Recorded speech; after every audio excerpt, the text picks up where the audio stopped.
नमस्कार, आप सभी का स्वागत है। देखिए, जनवरी और फरवरी 2023 के कैलेंडर से जा चुके हैं। ये 2 महीनों में मुझे नहीं पता आपने कैसे पढ़ाई करी, क्या आपने पढ़ा, कैसे पढ़ा, लेकिन ये बात तो तय है बच्चों कि 2 महीने जा चुके हैं, ये वापस लौट के नहीं आएंगे।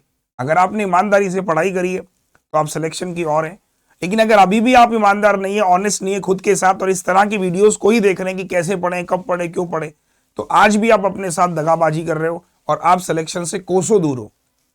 एक बार फिर से मैं ये बोलूंगा, जो हो गया सो हो गया। मार्च के महीने वापस से बैठिए बच्चे, फोकस करने की कोशिश कीजिए। और मार्च के महीने में आप अगर मैथ्स देखिए, आपको सबको लगता है कि यार बहुत मुश्किल होने वाला है, तो 2 तरह के बच्चे इस वीडियो को देख रहे होंगे।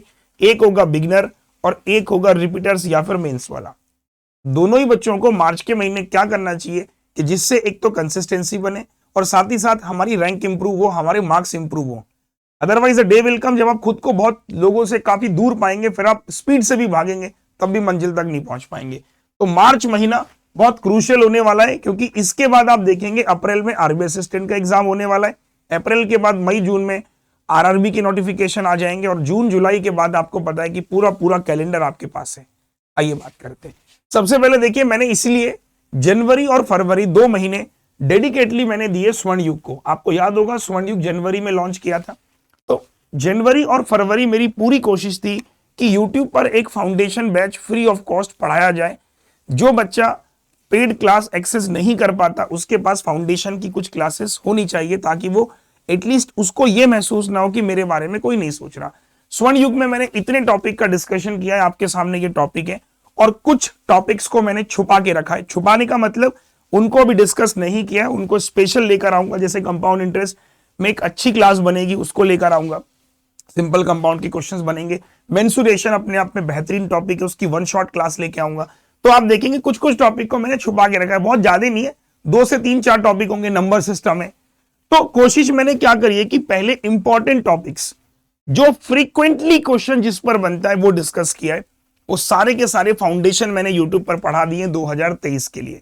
हालांकि 22-21 के लिए मेरा कंटेंट बहुत सारा था, बट मैंने कहा नहीं, क्वेश्चन अपडेट की जरूरत है, कंटेंट अपडेट की जरूरत है भाई। तो इसीलिए स्वर्ण युग का फ्री फाउंडेशन बैच यूट्यूब पर मैंने शुरू किया और बहुत खुशी हुई कि आज उसे खत्म किया। अब आप कह नहीं सकते कि सर आपने जो शुरू किया उसे खत्म नहीं किया, तो शुरू करके फाइनली इसे खत्म किया है। आज इसकी आखिरी क्लास थी केसलेट डीआई की, ठीक है। तो आज फाइनली ये आपका फाउंडेशन खत्म हुआ। अब मार्च शुरू हो गया, आज 1 तारीख भी है। तो मार्च में मेरा ऐसा कहना है कि मार्च के बाद जो अप्रैल लगेगा उसमें आपका पहला एग्जाम होगा आरबीआई असिस्टेंट की। पहली वीक में आरबीआई असिस्टेंट और आरबीआई ग्रेड बी। मैं इन 2 एग्जाम पे फोकस कर रहा हूं कि आरबीआई असिस्टेंट और ग्रेड बी अप्रैल के पहले वीक में हो जाएगा और मेंस में मई हो जाएगा। अब क्वेश्चन आता है कि जो मैं बिगनर हूं या मैं रिपीटर्स हूं, क्या मैं इस एग्जाम को तैयार कर सकता हूं? आपका शेड्यूल क्या रहना चाहिए? पहले तो मैं बात करता हूं मार्च मंथ का शेड्यूल होना क्या चाहिए। 2 बच्चे हैं, पहला है बच्चों बिगनर है और दूसरा है रिपीटर्स। बड़ा कंसिस्टेंटली शेड्यूल बनाया आप लोगों के लिए। 2023 में मैंने कोशिश करी है कि फाउंडेशन बैच एक ही बनेगा मेरा, और उसका नाम है बैंकर फाउंडेशन बैच। तो जो भी बिगनर है, अगर आप मेरे इस बैच में नहीं पढ़ रहे हैं, आप बहुत बड़ी गलती कर रहे हैं। पहली बात, ये अफोर्डेबल बैच है, इतनी ज्यादा फीस नहीं है। मैथ्स केवल इतने रुपए में पढ़ा रहा हूं, इसमें 200 रुपए में 200 घंटे आप समझ लीजिए इसमें मैथ्स बैंकर फाउंडेशन बैच में, प्रीलिम्स और मेंस से। चारों सब्जेक्ट शायद आपको 999 में मिल जाएंगे, ठीक है, पीडब्ल्यू की ऐप पे। तो बैंकर फाउंडेशन बैच जो बिगनर्स हैं, जैसे वो कर रहे हैं एज इट इज करते चलेंगे। 4 बजे उसकी लाइव क्लास होती है, अपनी क्लास एक क्लास उनको डेली करनी, जो बिगनर्स हैं। इसके अलावा अब यूट्यूब पर आप फाउंडेशन बैच में भी देखोगे मैंने पूरा अर्थमेटिक खत्म करा दिया है, सॉरी स्पीड मैथ्स खत्म करा दिया है, और फाउंडेशन में आज से शुरू हो रहा है अर्थमेटिक। तो जितना पढ़ा दिया है उसका रिवीजन करने के लिए बिगनर वाले सुबह 10 बजे की क्लास में लाइव आएंगे कल से। लाइव क्लास को और बेहतरीन बनाने के लिए इस पे पोल सिस्टम भी मैं जल्दी इनेबल करने वाला हूं कि आपको आपकी रैंक, आपकी पोल, ये सब आपको यूट्यूब पे दिखेगी। आपको बहुत इंटरेस्टिंग लगेगा, मतलब तो आपको सच मायने में ये प्रैक्टिस क्लास लगेगी। इसके अलावा क्वांट अपडेटर जैसे लॉन्च किया था 26 जनवरी को, ये बिल्कुल चलता रहेगा। इसको मैं और आसान ऐसे बना रहा हूं कि अभी नंबर ऑफ क्वेश्चन काफी ज्यादा हो जा रहे हैं। बच्चों का कहना है कि सर एक दिन में क्वांट अपडेटर में 70-75 क्वेश्चन सॉल्व थोड़े मुश्किल हो पा रहे हैं, तो हम थोड़े क्वेश्चनों की संख्या को कम करने की भी सोच रहे हैं। अगर आपका सुझाव है आप कमेंट सेक्शन पे बताइएगा। हाँ सर, 50 क्वेश्चन इज सफिशिएंट अगर हम एक दिन में ईमानदारी से करते हैं तो, है ना। बजाय 100 करने के 50 क्वेश्चन आप 1-2 घंटे में आराम से कर सकते हैं। तो थोड़े क्वेश्चंस का भी हम क्राइटेरिया सेट कर रहे हैं कि थोड़ा स्पीड मैथ्स को और कम करें, थोड़ा अर्थमेटिक को ज्यादा करें, वो देख लेंगे। उसको मैंने 2 हिस्सों में बांटा है कि सुबह 6 बजे आप स्पीड मैथ्स करें और रात को 11 बजे डीआई अर्थमेटिक की प्रैक्टिस करें क्वांट अपडेटर से। तो बिगिनर वालों के लिए थोड़ी सी मेहनत ज्यादा होगी, तो 1 क्लास 2 क्लास, यानी उनको 2 क्लासेस पे निर्भर रहना ही रहना है, तीसरी कोई क्लास नहीं करनी है मैथ्स की। 1 और 1 2 क्लास, ये क्लास क्योंकि बिगिनर है भाई, फाउंडेशन तो पढ़ना पड़ेगा और एक प्रैक्टिस उसी के साथ साथ। अब यहां पर बात करते हैं जो रिपीटर्स और जो मेंस वाले। अब खुद सोचिए, मैंने रिपीटर्स और मेंस वालों को इसमें नहीं बुलाया, है ना। अगर आप मुझसे पहले से फाउंडेशन पढ़ चुके हो, आप कोई दिक्कत नहीं, आप मत पढ़िए। आपको केवल प्रैक्टिस क्लास करनी है सुबह यूट्यूब पे 10 AM, सुबह 10 बजे प्रैक्टिस क्लास करनी है। मैंने कहा ना, उसमें अभी मैं पोल सिस्टम भी इनेबल कर रहा हूं कि आप टिक करेंगे, आपको आपकी रैंक पता चलेगी कि लाखों बच्चों में हम कहां स्टैंड कर रहे हैं। इसी के अलावा क्वांट अपडेटर अपने क्रम में चलता रहेगा, एक ये करना है, एक ये करना है। साथ ही साथ जो रिपीटर्स और मेंस वाले हैं उनके लिए मैंने स्टार्ट किया था mains classes marathon weekly basis पे, तो ये अपनी कंटिन्यू रहेगी।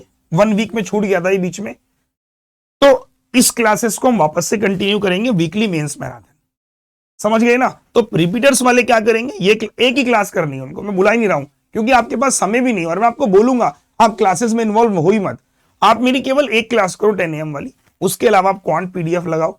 इसके अलावा चौथा काम आपको मॉक टेस्ट, क्योंकि बच्चे आप सिलेक्शन के ना काफी नजदीक हो, आप काफी नजदीक हो सिलेक्शन के, तो आप मॉक टेस्ट प्लस उसका एनालिसिस, आप इस पे समय बर्बाद करें बजाय क्लासेस में। एक क्लास में बुलाऊंगा प्रैक्टिस क्लास, सही है, और जिस दिन मैं रिपीटर्स बैच लॉन्च कर दूंगा उस दिन इसमें भी नहीं बुलाऊंगा, ठीक है भाई। तो अभी फिलहाल इसी में आना है आपको, प्रैक्टिस क्लास है, और क्वांट अपडेटर आप जैसे लगा रहे हो उसको लगाते चलो। वीकली मेंस क्लासेस, जिससे आप वीकली बेसिस पे मेंस भी करेंगे, तो 3 से 4 घंटे की मेंस की मैराथन मेरा वीकली प्लान है। और उसके अलावा एक मॉक टेस्ट आप कोई भी उठाइए, किसी भी पब्लिकेशन का उठाइए, उसको एनालिसिस कीजिए। तो मार्च का महीना बहुत क्रूशियल होने वाला है, मैं फिर बोलूंगा ये आप एक बार शेड्यूल देख लीजिए कि मैं बिगिनर हूं तो मैं फाउंडेशन बैच अपना कंटिन्यू कर रहा हूं, 10 बजे की क्लास कर रहा हूं, क्वांट अपडेटर को सुबह 6 और 11 में कर रहा हूं, बस खत्म। रिपीटर मेंस वाले practice class, quant updater, weekly mains classes और मॉक टेस्ट। इनके मन में आ रहा होगा सर हम मॉक टेस्ट करें कि नहीं करें, आपको ही बोलूंगा अभी रुक जाओ। क्यों? क्योंकि आप बिगिनर हो, आप जो क्वेश्चन क्वांट अपडेटर में लगा रहे हो वो मॉक टेस्ट ही है, बट अभी वो PDF की फॉर्म में। तो अभी बिगिनर वाले क्वेश्चन फ्रेमिंग करना सीखें। अगर आपकी फ्रेमिंग होने लगेगी फिर मैं आपको बोलूंगा चलो बच्चों फ्रेमिंग के बाद आप रैंक बनाते हैं। तो अभी बिगिनर वाले क्या करें, सीख के इंप्लीमेंट करना सीखें कि मैंने एक टॉपिक पढ़ा, कोई भी टॉपिक, उसको मैं इंप्लीमेंट कर पा रहा हूं क्वांट अपडेटर में, प्रैक्टिस क्लास में उसको मैं इंप्लीमेंट कर पा रहा हूं। जब आप इंप्लीमेंट करना सीख जाएंगे फिर आप मॉक पे आएंगे कि भाई मैं अब मॉक भी साथ साथ करूंगा। अदरवाइज आप इस वाले पे क्या करेंगे, वीकली मॉक स्टार्ट कर सकते हो, ठीक है बच्चों।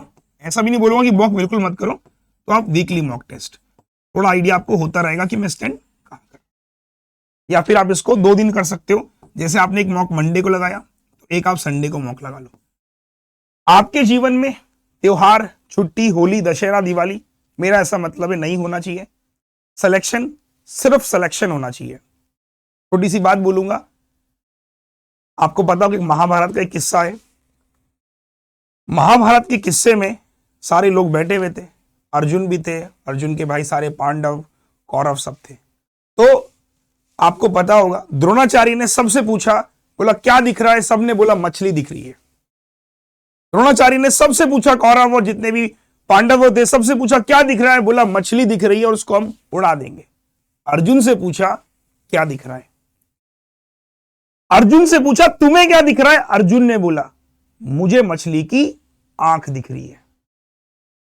यस, मुझे मछली की आंख दिख रही है। अब थोड़ा समझिएगा, मछली दिख रही है या मछली की आंख, ये आपको देखना है। नजरिया ही आपका सिलेक्शन कराएगा। पढ़ाई तो सब कर रहे हैं, तो परसेप्शन पे थोड़ा काम करना है। इस समय हमें क्या दिख रहा है, सिलेक्शन, बस। तो सिलेक्शन ही आपको दिखना चाहिए चारों तरफ, मेरा ऐसा मानना है। जब एग्जाम्स आएंगे आपको सच में कुछ नहीं पता चलेगा क्या हो रहा है। फोकस कीजिए, मैथ्स में मैं आपके साथ हूं। बस इतनी बात बोलूंगा, ऐसे वीडियो रोज बनाने का भी कोई मतलब नहीं। आज आपको बता दिया, 1 तारीख के मार्च का महीना भी ऐसे ही निकल जाएगा जैसे जनवरी और फरवरी गया। आज पेन पेपर लेके सोचिएगा कि जनवरी में क्या किया, फरवरी में क्या किया और क्या नहीं किया, ये भी सोचिएगा। आपको अंदर से गिल्ट महसूस होगा कि इस समय को बर्बाद मैं कर रहा हूं, एक दिन यही समय मुझे बर्बाद करने पे आएगा और तब मेरे पास कोई बहाने नहीं होंगे। ना मेरे पास माँ बाप का पैसा होगा, ना मेरे पास कोई दोस्त होगा, ना मेरे पास कोई यार होगा, ना कोई प्यार होगा। याद रखिएगा मेरी बात। तो आज अपने समय को ऐसा बनाओ कि कल सब कुछ आपके पास होगा और आप बोलोगे मेरे पास सब कुछ है, एवरीथिंग आई हैव। तो समय के साथ चलना सीखिए। मैं फिर बोलूंगा, लास्ट लाइन एंड करूंगा कि आज बेहतर समय है, शुरू कीजिए, उठिए, जागिए और अब हर अर्जुन भेदेगा लक्ष्य को। Thank you so much, all the best.